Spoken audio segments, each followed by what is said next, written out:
Welcome to the Harvesting Wisdom podcast. Together we explore the vast landscapes of life, delving into the rich soil of experiences, sowing the seeds of curiosity, and harvesting the profound wisdom that each episode unfolds.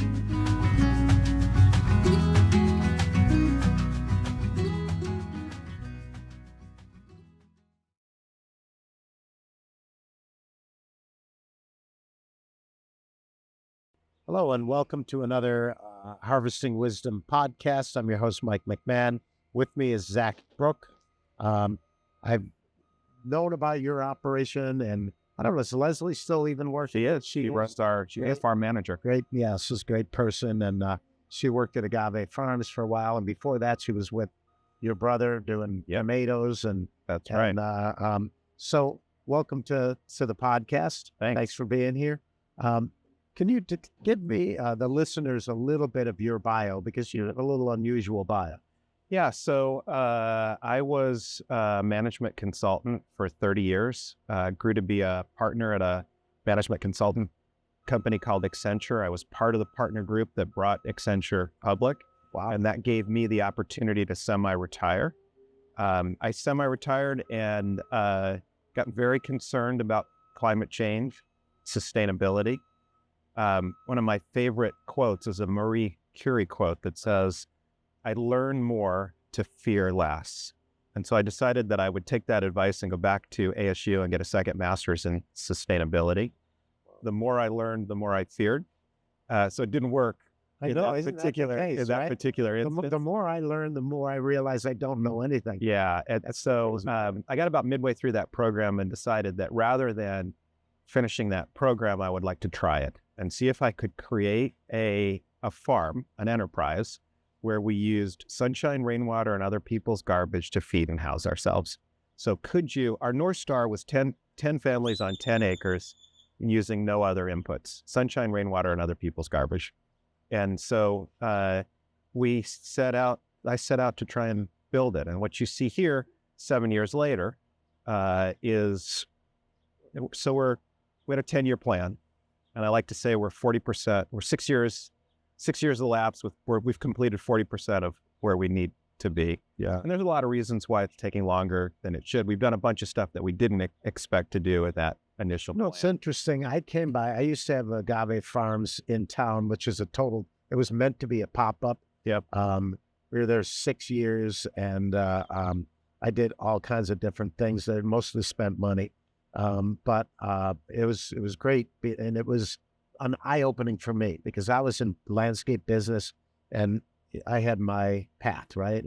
And my path had nothing to do with anything to people. It was just about me and making money. And with that, though, it was all nonprofits. So I started to see, there's real problems out there. And I know it sounds crazy to live a life where you're totally blind and once you see it, you can't unsee it. So you got to do something about it. But it seems to me, and that was several years ago, that I came by here with Leslie because before she came to work for you, and you had a pretty good operation going. So I thought you'd been here for 10 or 20 years. But now, as I see it, you really continue to develop it. And the smart thing is you own your own property. Yeah. With the Agave Farms, I was just a tenant there, and it was meant to be a pop-up. But so tell me the things you've done with what was the plan? And I think 10 acres, 10 families and 10 acres. You don't have families living here, but you're doing this here, which is a commercial enterprise, and you're doing a little of everything. Right. So I have a house here on the farm. So I do live here, not completely full time. Okay. But I do live here on the farm. There's some zoning restrictions that keep us from having 10 families. But the truth is, none of my 4 sons want to move here. And so they're living happy lives in Central Phoenix and are not interested in moving to the farm. So that has kind of slowed down that particular aspect of it. But the fundamental idea of, can you only positively impact the land, the community, your environment? Can you only do positive things and still live a comfortable life? is still, that's still the direction that we're trying to head in, is can we not use artificial chemicals and pesticides and herbicides? Can we take garbage and turn it into something productive and useful? Can we feed ourselves with the rain that falls on our property and the compost and fertilizers and things that we make here using waste and things that other people would be disposing of? That's still a fundamental precept that guides the things that we want to do. Well, in the desert, we have to kind of supplement with water, right? So composting, for sure, you got to add some water, and the worms need water. Right, but we measure how much rain falls on this property, and we use less. Okay, so we use less. Now, we don't have a repository that would allow us to keep all that water. Someday we will. So that's part of the plan you haven't gotten. Part of the long-term plan. It turns out to be really expensive to store that amount of water. Oh, yeah. Rather, so that's... it's interesting. I don't know if you read much, but I'm a kind of an avid reader. But the books that I like were written in the 1850s and 60s. And there's one that, you reminded me of is called 10 Acres Enough. Yeah. If you ever get a chance to read it, I think it was 1862 or something. And it talks about how this guy started in New Jersey when New Jersey wasn't even anything, right? And he started gardening, and he learned about liquid manures from hog sheds, which were, just using natural rainfall and the whole bit. So it's been done before. It's just done 150 years ago. But this book, you'd get a really a great kick out of, because it's reminded me of what you're thinking to do, 10 families on 10 acres. But so the one thing is I see you got compost pile. Yep. I'm assuming you feed your worms with that pile. We do. And with other things too, maybe scraps and things like that. We do. So you're using a wedge method. We are. So I've got a little wedge method at my office just as a demo for schools, because we do school gardens and we want them to know there's different ways. We have a pit garden or a pit compost for worms too that works out pretty well. But in our facility, we are in a 380-foot by 300 feet commodity building. And we run water through it, and we're composting using continuous flow compost. So talk about the difference between the wedge, which is very efficient on a small space, versus, and by the way, you've really expanded your space, and I see you put in like a roof structure too to keep the sun off. The worms don't really like that. Right. So I've visited 25 different worm farms across the world, literally from Australia to Europe to all across America, looking at how you produce the best casting and optimize the productivity of your people in that process, and how you do that for the least investment. The wedge systems are relatively inexpensive to set up. When we set these up initially, you used an 8x4 sheet of plywood that was $10. Now that sheet's $80, but it's still way less expensive than, as you know, the continuous flow is an expensive setup. To get it started, yeah. To get it started. And to feed them and the whole thing. But right. Yeah, I like the idea that yours is really easier to use in places where heavy equipment becomes a barrier. Right. So we, this entire operation produces between 5 and 7 yards of castings a week, and it's operated by one person. So one individual with a skid steer and the right pieces of equipment can produce that level of. And you're shooting the feed with the skid steer? We're not. We found that to be inefficient. The only thing that I still do manually. So we take a bucket of compost, and then they'll shovel that onto the front of the wedge. Oh, okay. Right. So feed the front, harvest from the back. The feeding and the breaking off of the wedge, we've not found a automated process that works as efficiently as just a person doing it with a shovel. Come on out to our place, because you just need an attachment.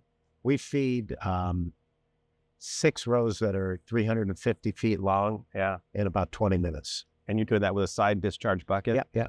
And just load. We get a big bucket, and then we just shoot it on there, and you can kind of, by the speed, it takes a little bit of getting used to, but based on the speed you're going, you can figure out if you want to put it on thin or put it on thin or whatever. But, that's, I will. that's another method. I will for sure. Ours is messy, because we just are watering it and we're not moving enough. This guy's really got something on. Yeah, he's got a prize. There's a rat that lives under there, I think. Oh, And he won't stop till he gets it. great. Yeah.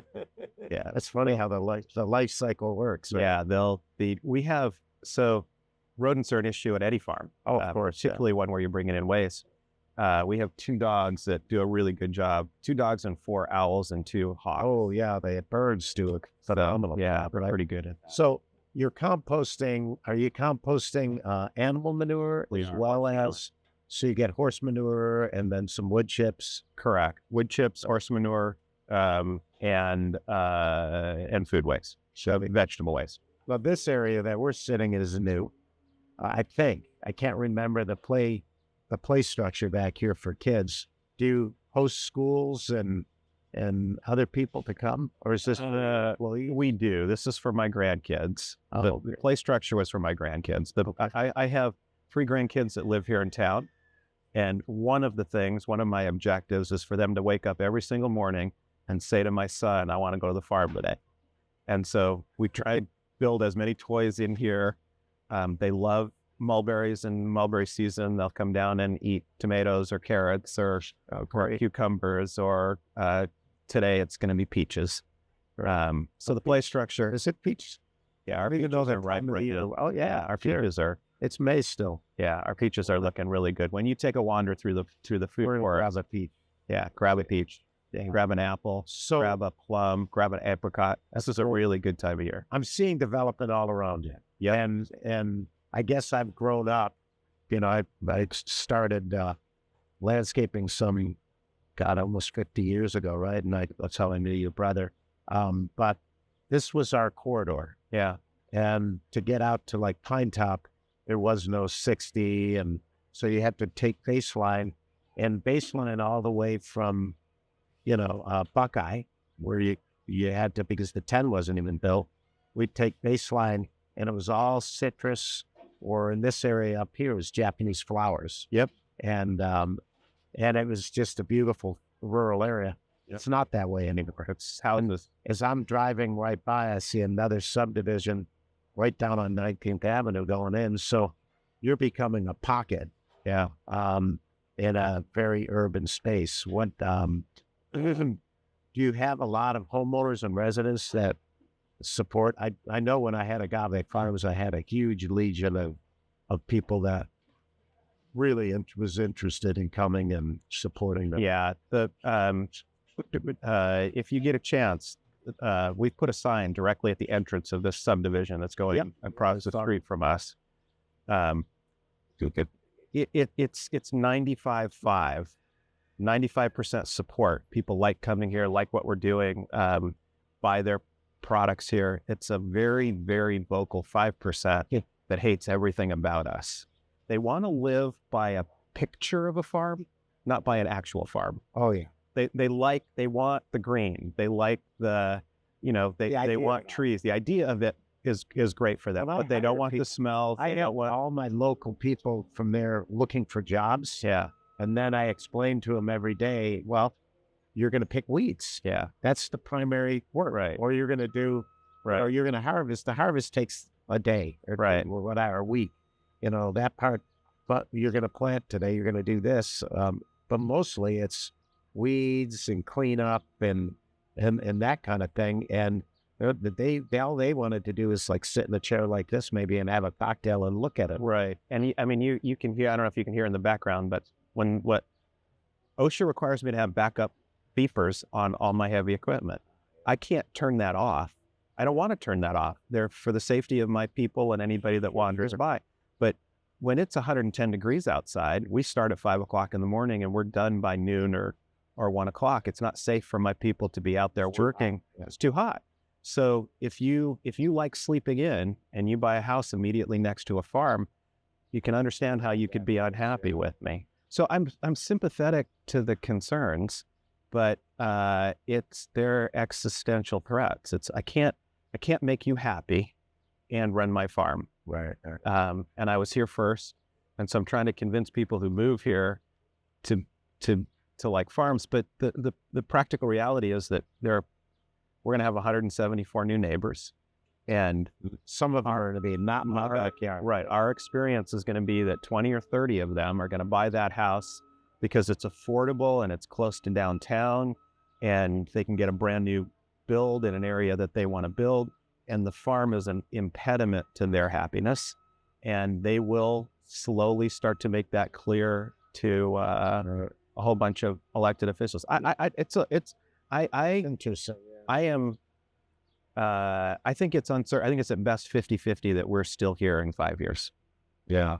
Well, with agave farms, I had the same issues. You know, the city put a lot of pressure on me because it's not, they want to see what they have in their regulations. They want to see a paved, you have pathways. Yep. Well, I didn't want to contribute to the heat effect, right? So I used mulch, which creates some dust. Yep. I used, granite and some other things, but the bottom line is that's not in city code. Right. And it's the same thing. I didn't run storm drains. I ran swales. Capture. It totally functioned. It functioned 100 years ago. Right. And it functions again today. Right. And the thing is we had tremendous support from the neighbors and from the visionaries at the city. The problem is the people who dealt with complaints or people who were there to just check boxes, we didn't necessarily comply. So it was like a don't ask, don't tell type of scenario. But eventually between the developer who didn't want people on his property to speak of, and I was, hey, it's a community garden. How do I not have people out there? And between that and the city, it just became untenable for me to continue, which is a shame because a lot of people were really, really disappointed when it ended, including me. The good news for me so far is that the neighbors have been calling me and not the city compliance officers. We have done everything we possibly can as legal. I mean, I 100% believe that I have done everything completely to code, that we've had all the inspections that we need to have. I don't know that there's a particular reason that somebody can point at and say, oh, that tree, you can't have that or that. But I've had that. I've had the USDA come in and say, because I was gardening with people from all over the world, and in Asia and in Africa, some of their food is considered a noxious weed here. So we had to go through and remove some of that stuff. But it wasn't a big deal. They were pretty good to us about it. We've passed every inspection, and we've had dozens and dozens and dozens from DEQ and ag services and from the neighborhood councils. But the point is our neighbors fortunately are calling us. And so we're doing everything we possibly can to mitigate the things that they worry about. We've spent quite literally tens of thousands of dollars, beautification, dust control, weed control, sound mitigation efforts.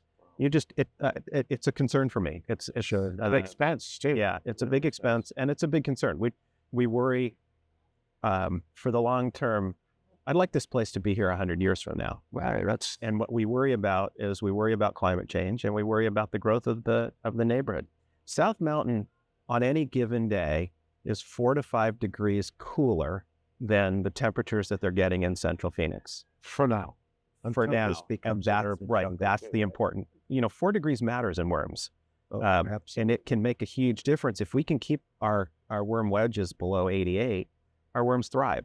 So are you using African lake crawlers or just redwig? Redwigs, yeah, that's what we used to, yeah. Redwigglers. Debated with trying to bring the African I just don't think they can handle the heat in the summer to that. Right. It's a more challenging worm. The red wiggler is an ideal composting worm, but we've had them outdoors winter and summer. You don't worry about them in the winter at all. The temperatures are great.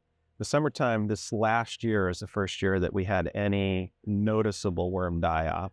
Well, they are they're pretty hard to kill. My producer here, Joe, he managed to do it. We had a small display in our office that he was in charge of, and we didn't have water on him for a few months, and he didn't matters. He didn't feed him for a few months. Water matters.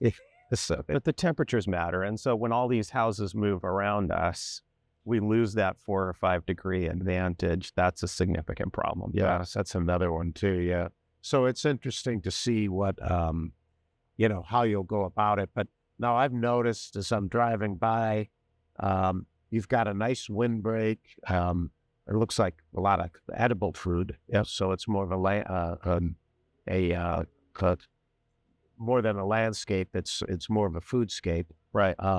As we pull up the drive. Yeah. I've seen a lot of different improvements you've had here. Interesting in our landscape business, I'm partnering with a group out of China, and they have over 100 different pieces of equipment that they patented that are better than the fossil fuel stuff, and it's all battery operated. Yeah. So we've gone with 2 solar trailers so far, and we're getting more and more stuff, and all of our lawnmowers, everything is battery operated, so it's quiet. So we go into subdivisions. I'm really trying to talk Lynn, who's the owner, into see if you can get into it. It's a little more problematic running heavy equipment with batteries, but we have a John Deere front loader on order. John Deere has an emerging electric loader, but they're still testing it. They still don't like it. They're not selling it yet. It's hard to move heavy stuff with a battery, without having some.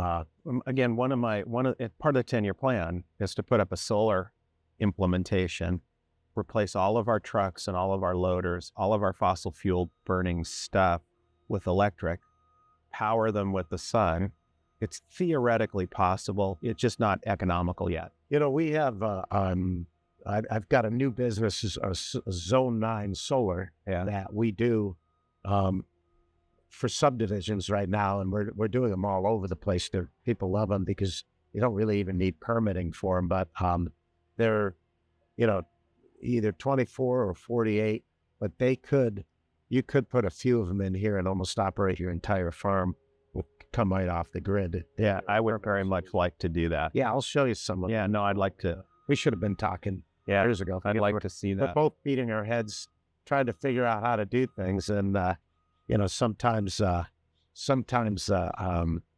we all end up just in our own little thing. But you joined Arizona Compost Council, and getting a little involved with that is great. You guys hosted one of the tour visits here this year. We did. I think that's the whole idea, is that I don't see composters at all being competitive. I think we need about 100 times more than you and I, just even in our valley, because then product is very available to people and people understand it, right? Right. We run out. I can't meet the demand. We run out of compost. We've been 6 years in research and development operators, so we have a lot of inventory now. Yeah. We put products on Amazon, and we're just starting.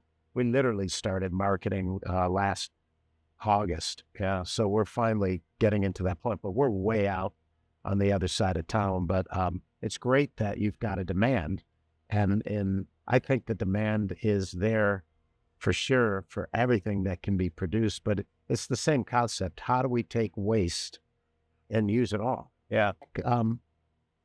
Just so people know where you're located. You're right in town here. We are Arizona Worm Farm. We're at 8430 South 19th Avenue. 19th Avenue, just south of Baseline.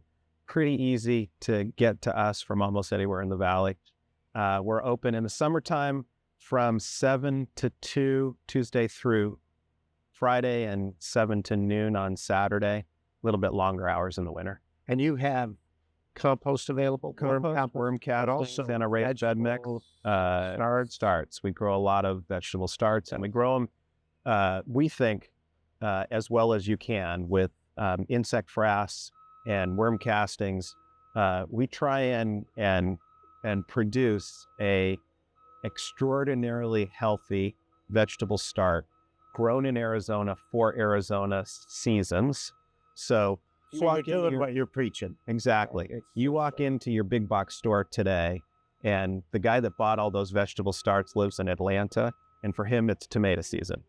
But we don't sell tomatoes right now because if you plant tomatoes in Arizona, Yeah, you can do the summer. right in June, you're going to be disappointed with that. So the stuff that we have out is stuff that we are planting today in our gardens. You can come see them in our gardens, and you can take them home and grow them in your garden. Yeah, I've seen when I came by, you had sunflowers and all kinds of different stuff. So, we do. well, it's great to have you on the podcast. Thanks. And I Appreciate appreciate it. do more. And I'd look forward to getting some of your advice. I'm just about finished with a book Yeah. on vermicompost and another on soil amendments.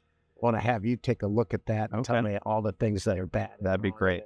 But I'm the same way as you. I've traveled everywhere looking for worm farmers and great stories. Sounds like you've seen even more than I have. I've been to a I've lot seen of them them. in Fiji and Canada and California, of course. Yeah. But I haven't done the. You need to go to Middle Tennessee and go to Wormville. They grow Wormville. They grow more bait worms than anybody else in the world. We were in Tennessee, outside of Nashville, went to Al Gore's summit on regenerative farming. Yeah. So I was just in Kentucky. There's a lot in that southeast that they can. Yeah, there's Wormville is absolutely amazing. And then you need to go to George Minigan's farm. It's called Kookaburra Farms in Australia. He's the largest grower of worms in Australia. The most precise guy I've ever seen. And there's some big worm farming in Mexico. Jill was telling me that you're planning on going down there to see. Yeah. I've heard some stories about people from Oregon that came down with equipment and they've working with some of the local people. That's exactly right. Yeah, it's great to see it, and we need to continue to let people know more about it. But it is about waste minimization, and recycling, reusing, and repurposing. Absolutely. And it's a big part of helping the climate. It's just one piece, an important piece. Absolutely. Appreciate you. Okay. Thank you very much. Back, and we'll stay in touch. Awesome.